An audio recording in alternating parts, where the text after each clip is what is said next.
ಎಲ್ಲಿದ್ದಾನೆ ಇವಾಗ ಅವನು? ಅದನ್ರಿಯಪ್ಪ, ಊರ್ ಜನ ಎಲ್ಲ ಸೇರಿ ಹೊರಗೆ ಕರ್ಕೊಂಡು ಬಂದಾರ. ನೀವು ಹೂ ಅಂದ್ರೆ ಅವನು ಒಳಗೆ ಕರಿತೇನ್ರಿ ಅಪ್ಪ.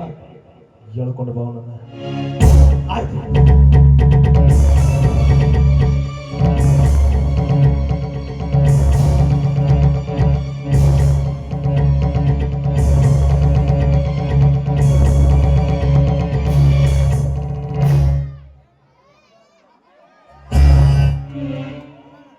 ಏನು ಮನುಷ್ಯರು, ಮನುಷ್ಯ ರೂಪದ ರಾಕ್ಷಸರ. ನಮ್ಮ ದೇಶದೊಳಗೆ ಹೆಣ್ಣಂದ್ರ ಪೂಜಿತಾ ಭಾವನೆಯಿಂದ ಕಾಂತಾರ. ನಡೆದಾಡು ಭೂಮಿ ತಾಯಿಗೆ ಹೋಲಿಸ್ತಾರ, ಕುಡಿಯೋ ಗಂಗಾ ಮಾತಿಗೆ ಹೋಲಿಸ್ತಾರ. ಅಂತ ಹೆಣ್ಣಿನ ಮೇಲೆ ಅನಾಚಾರ ಮಾಡಿದ್ದೀರ? ನಾಚಿಕೆ ಆಗೋದಿಲ್ಲ ಅವನಿಗೆ? ನಾವೇನು ತಪ್ಪು ಮಾಡಿಲ್ಲ. ಈ ರುದ್ರ ಸುಳ್ಳು ಹೇಳಕತ್ತಾನ. ಎಲ್ಲಿ ನಿಂತು ಮಾತಾಡಕತ್ತಿರ ಖಬರ್ ಇರ್ಲಿ. ಇದು ಬೆಟ್ಟಪ್ಪನ ಮನೆ. ಇಲ್ಲಿ ಏನಿದ್ರು ಸತ್ಯಕ್ಕೆ ಮಾತ್ರ ಅವಕಾಶ, ಸುಳ್ಳಿಗೆ ಅಲ್ಲ. ಹೇಳಿದ್ರ ನೋಡ್ರಿಪ್ಪ, ಮಾಡಿಲ್ಲ ಅಂತ ಹೇಳ್ತಾನ್ರಿ.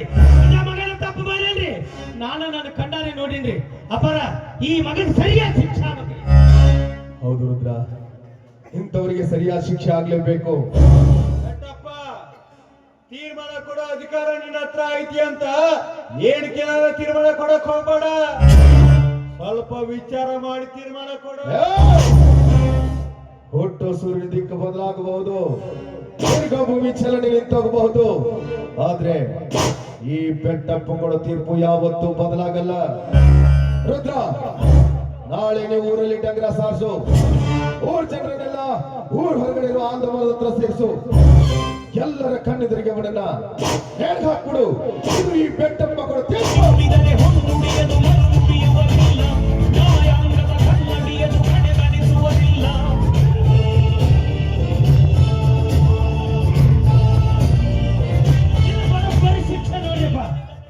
ಈ ಮಗನಿಗೆ ಶಿಕ್ಷೆ ಕೊಟ್ಟದ್ದು ನೋಡಿ ಊರಾಗ ಯಾ ಗಂಡ ಮಗನ ಹೊಳ್ಳಿ ತಪ್ಪು ಮಾಡಬಾರ್ದು. ಹೆಣ್ಣು ಮಕ್ಕಳಂದ್ರೆ ಪೂಜಿತ ಭಾವನೆಯಿಂದ ಕಾಣಬೇಕು. ಬರೋಬ್ಬರಿ ಐತ್ರಿಯಪ್ಪ ಶಿಕ್ಷೆ. ಬೆಟ್ಟಪ್ಪ, ಇವತ್ತು ಈ ನನಗ ಈ ತೀರ್ಪು ಕೊಟ್ಟಿರ್ಬೋದು. ಆದ್ರ ಮುಂದೊಂದ್ ದಿನದಾಗ ಈ ತಪ್ಪು ನಿನ್ನ ಮನ್ಯಾಗೂ ನಡೀತೈತಿ. ಅವತ್ತ ತೀರ್ಪು ಕೊಡ್ತೀಯ ಅಂತ ನಾನು ನೋಡ್ತೀನಿ. ಅಂತ ಸಂದರ್ಭ ಏನಾದ್ರೂ ಬಂದದ್ದೇ ಆದ್ರೆ ಈ ಬೆಟ್ಟಪ್ಪ ಚೆಂಡು ಹೊಡೆಸ್ಕೊಳ್ಳೋದಕ್ಕೂ ಹಿಂಸರಿಯೋಣಲ್ಲ. ನ್ಯಾಯದ ತಕ್ಕಡಿ ಯಾವತ್ತಿದ್ದರೂ ಸಮನಾಗಿ ತೂಗುತ್ತೆ ಈ ಬೆಟ್ಟಪ್ಪನ ನ್ಯಾಯಾಲಯದಲ್ಲಿ. ಮಗನ ಸತ್ ನರಕದಾಗ ಹೋಗಿರ್ತಿ, ಮತ್ತೇನು ನಮ್ಮದನ್ನ ಯಾರು ನೋಡ್ತೀವೋ? ನಾನು ಸತ್ರ ಏನಾತ? ನನ್ನ ಸತ್ತು ಹೋದ ಆತ್ಮ ಈ ಮನಿದ ಸುತ್ತ ಇರತ್ತ. ಅವತ್ತಿ ಬೆಟ್ಟಪ್ಪ ಯಾವ ತೀರ್ಪು ಕೊಡ್ತಾನಂತ ನಾನು